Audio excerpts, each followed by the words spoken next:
Vamos con nuestro mano a mano de hoy. El gobierno aseguró que no va a aumentar la oferta del reajuste para el sector público, aunque están abiertos a continuar el diálogo. Para hablar de este conflicto, saludamos esta tarde al vicepresidente de la CUT, Norberto Díaz. ¿Cómo le va, señor Díaz? Gracias por esta entrevista. Buenas tardes. Hola, buenas tardes. Secretario General desde el mes de septiembre. Secretario General, entonces ahí hacemos la corrección, por supuesto. Señor Díaz, ¿usted visualiza o acoge esa voluntad de diálogo que señala tener el gobierno, toda vez que al momento cambiar la cifra del reajuste no está dentro de los planes? A ver, el movimiento sindical, los 15 gremios y la CUT han estado siempre disponibles al diálogo. Aquí quien cerró el diálogo fue el ministro de Hacienda, Rodrigo Valdés. Aquí quien ha impedido que nosotros conversemos durante 15 días es el ministro de Hacienda. ¿Cómo es posible que en un país que se dice democrático durante 15 días no hayamos dialogado? Aquí se ha repuesto el diálogo porque ha habido voluntad del movimiento sindical para llegar a un acuerdo. Lamentablemente no hemos podido llegar a acuerdo este fin de semana pese a los esfuerzos que hicimos todos. Claro, para tener claro ahí, Norberto, ¿en qué momento, en qué punto está esta discusión y cuáles son esos aspectos en los cuales se podría avanzar? Lo digo porque el gobierno sigue insistiendo en que mantendría esta cifra del 3,2%. Mire, el problema que tenemos aquí, y eso es importante que la ciudadanía lo entienda, es que el gobierno ingresó un proyecto que ha sido rechazado en el Parlamento.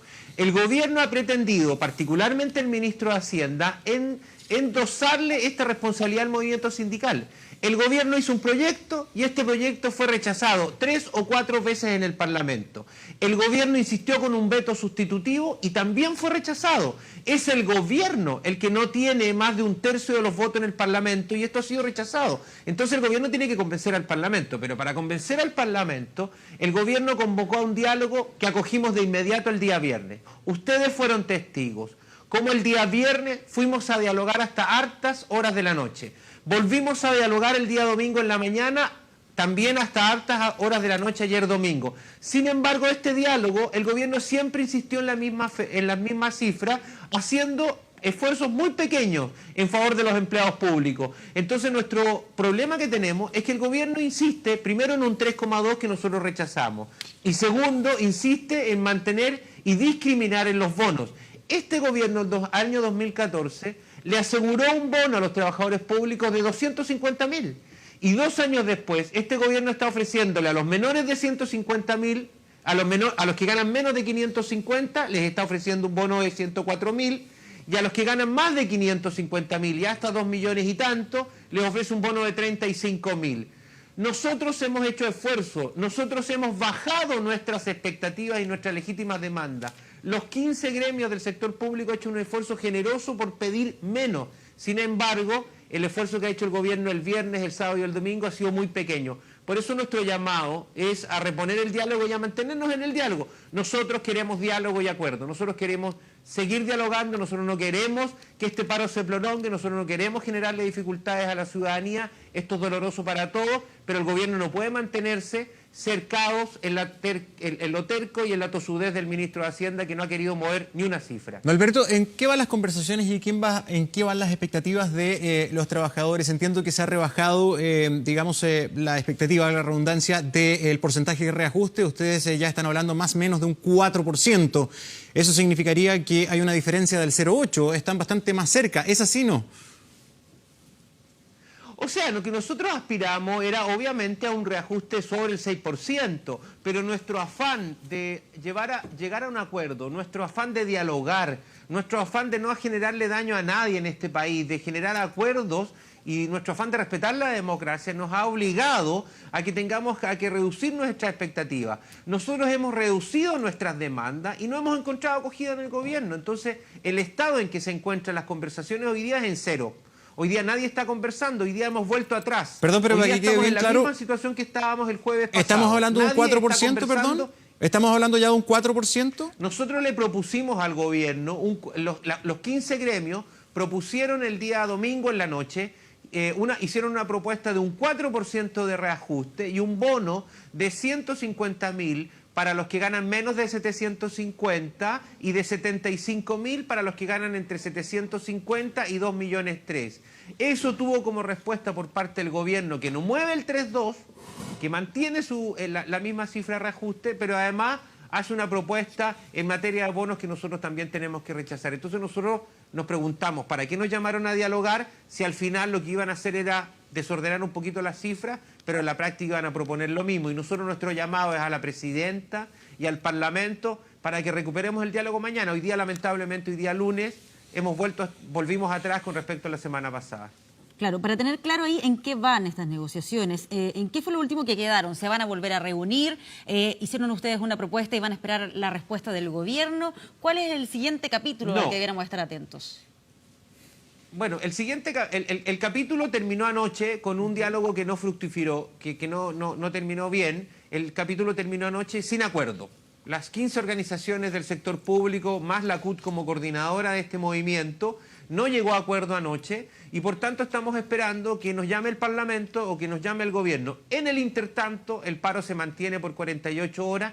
Nosotros el llamado que hacemos es a que se hagan todos los turnos éticos que corresponde, que no se dejen de hacer operaciones, que no se dejen niños sin alimento, que se atienda todo lo que se tenga que atender, que todos los turnos éticos se hagan, pero sin embargo nosotros no podemos ceder frente a un gobierno que actúa con la tosudez que ha caracterizado al ministro de Hacienda. Aquí no se trata de salvar un ministro, no está en el interés del movimiento sindical la renuncia de ningún ministro, eso no son temas que nos importen a nosotros. A nosotros lo que nos importa es que el sector público tenga un reajuste digno y se paguen los bonos que se habían comprometido y que recuperemos el bono que el 2014 ganaron todos los funcionarios públicos. Pero además le hacemos un llamado al gobierno a que dialoguemos urgentemente. Mañana van a marchar con nosotros el Colegio Metropolitano de Médicos. Mañana se va a sumar los sindicatos de Integra. Y mañana también se van a sumar los sindicatos del Poder Judicial. Entonces la pregunta que le queremos hacer al ministro Valdés, ¿qué quiere? ¿Que esté todo el país parado para que el gobierno entre en razón? Por eso nuestro llamado es al diálogo y nosotros nos vamos a aferrar a cualquier posibilidad que nos signifique conversar para construir caminos de paz y de entendimiento entre el gobierno y el movimiento sindical. Sí, al menos en la primera parte, cuando se presenta el proyecto del Ejecutivo, fue rechazado de manera transversal. Luego el veto también tuvo un revés. Ahora se habla de que en una eventual nueva propuesta, el ministro de Hacienda podría ahora contar con los votos de la oposición. ¿Cómo ven ustedes, como representantes de los gremios, de los trabajadores, que una nueva propuesta potencialmente pudiera ser aprobada con los votos de Chile Vamos? Bueno, nosotros en esa materia no nos queremos meter porque lo que corresponde es que el reajuste sea aprobado, pero con una cifra mejor y con más plata que ponga el gobierno en favor de los funcionarios públicos. No corresponde que nosotros opinemos con qué votos de acá o de allá. Lo que sí nos llama la atención es que un gobierno de centro-izquierda reciba tanto apoyo del empresariado, reciba tanto apoyo de la SOFOFA y reciba tanto apoyo de la CPC. La SOFOFA y la Confederación de la Producción y el Comercio son de una u otra manera los representantes de la AFP. En la AFP han estafado a todos los chilenos. La SOFOFA y la CPC son representantes de empresas que en estos años se han coludido en las farmacias, en el precio del papel, se han coludido en el precio del pollo, han hecho trampa para ganar dinero. A nosotros nos llama la atención que sean los sectores empresariales que han representado a los empresarios que se han coludido para estafar a los sectores más populares, los que hoy día terminen defendiendo al ministro Valdés. Eso nos parece muy extraño y nos llama la atención y sin lugar a dudas obviamente nos ubica en otro lugar distinto al del gobierno. Ahora, ¿qué se responde a este argumento que me imagino estuvo presente en estas conversaciones y que es donde se señala que el país, que las arcas fiscales no están en las condiciones como para poder financiar un reajuste mayor a este 3,2%? Bueno, frente a eso el movimiento sindical respondió haciendo un esfuerzo ayer domingo, diciendo, mira, nuestra expectativa de 6 o de 7 la hemos bajado a un 4%, aun cuando sigue siendo para nosotros un reajuste muy pobre si es un 4%. Por tanto, el movimiento sindical, los 15 gremios del sector público han tenido flexibilidad para bajar sus posiciones, para tratar de construir acuerdos. El que no ha sido flexible aquí ha sido el gobierno, pero además es importante que esta discusión no se desvirtúe, porque aquí cuando se habla de un reajuste, lo que estamos haciendo con un 3,2 según el gobierno es solo recuperar el poder adquisitivo que en el último año los trabajadores perdieron. Y si el IPC acumulado de noviembre del 2015 a noviembre del 2016 es 2,8, 2,9 o 3, cuando tú haces un reajuste, lo que estás haciendo es devolviéndole a los trabajadores su capacidad adquisitiva. No están ganando plata. La plata que se está ganando es todo aquello que vaya sobre el IPC. Entonces, en el fondo, este reajuste podría ser solo de un 0,1 o un 0,2 o un 0,3. Y segundo, que es importante que la comunidad y la ciudadanía que nos escuche también lo entienda. Chile no está en crisis. Chile no está en recesión. Chile está creciendo menos, pero todas las expectativas de crecimiento indican que Chile va a crecer en un 2% o en un 2,5% en los próximos 12 meses. Claro, ¿Qué pero es en ese mismo entonces lo que sentido, correspondería? ¿No, Alberto? Sí, para complementar y contrarrestar lo que mostrar el argumento que hoy día planteaba el propio ministro Marcelo Díaz. Esto también depende, decía, de cuáles son las prioridades, dónde quiere colocar el país los recursos, dónde se quiere gastar el dinero. Por lo tanto, ¿cómo se resuelve esa ecuación donde están las peticiones de los trabajadores, los problemas que hay en salud, los problemas que también hay en educación? ¿Cómo se resuelve todo eso considerando esa tasa de crecimiento que usted señalaba? O sea, yo lo primero que quiero que despejemos es que Chile está creciendo y no está en recesión. Que crece menos que antes, sin lugar a dudas, pero va a crecer a un 2, un 2,5. ¿Cómo repartimos ese 2,5 o ese 2 que es sobre la recuperación que los trabajadores tienen? Entendiendo primero que cuando se hace un reajuste es para que los trabajadores recuperen su capacidad adquisitiva. Segundo, este reajuste fija el criterio para los sectores privados donde no hay sindicato y la gente no tiene ninguna posibilidad de negociar, sino que le aplican autoritariamente los reajustes. Pero tercero, ¿cómo repartimos ese, comillas, 2% de crecimiento del país? Bueno, probablemente hay, sin lugar a dudas, hay necesidades de salud, de educación en los sectores más populares, pero digamos las cosas como son. Una parte va a los programas públicos, una parte va a gratuidad en la educación, una parte va a salud, una parte va a camino, pero por favor, hay una parte importante que tiene que ir a los sueldos, porque, perdónenme, los trabajadores, cuando les suben el sueldo en 10 lucas o en 15, ¿ustedes creen que esa plata la ahorran? No, los trabajadores van a consumir con esa plata. Y esa plata reactiva la economía. Los países que han crecido en los últimos años en América Latina son los países que han mejorado el sueldo. Queda claro el punto del crecimiento. Antes que se nos vaya el tiempo, porque ya estamos terminando ya con la entrevista, pero dos cosas. Uno, ¿están dispuestos ustedes a abrirse a nuevos gestos? Por ejemplo, hacer una pausa en la paralización para entrar en una conversación franca y ya y definitiva con el gobierno, ¿o no están dispuestos a hacerlo? Y lo otro, ¿este paro es legal?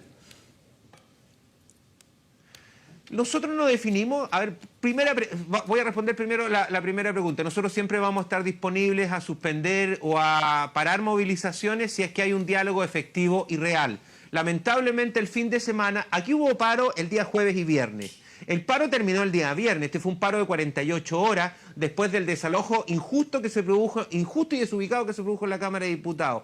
Nosotros sí hay diálogo, pero efectivo, no como el que hubo este fin de semana. Este fin de semana nos sentaron a dialogar el día viernes, sábado y domingo y no avanzamos nada porque nos proponieron las mismas cifras. Si va a haber un diálogo como este del fin de semana, no es posible suspender las movilizaciones. Sí es posible suspenderlas si hay un diálogo real, y para ese diálogo real hay poco tiempo. ¿Por qué? Porque mañana se suman los médicos, pasado mañana se va a sumar el Poder Judicial y 3 o 4 días más vamos a estar queda claro ese punto. Parado, y ¿El paro es legal, no, Alberto? Segundo, es que los dirigentes sindicales no definimos como legal o ilegal los paros. Los paros son legales o no son legales. Son legítimos o no legítimos. Y aquí hay una movilización, perdóname, aquí hay una movilización que es legítima frente a un reajuste insuficiente que el gobierno ha dado, y es el gobierno, el ministro Valdés, el que durante 15 días no quiso dialogar. Entonces no le endosen la responsabilidad al movimiento sindical si aquí ha sido el Parlamento que en 4 o 5 ocasiones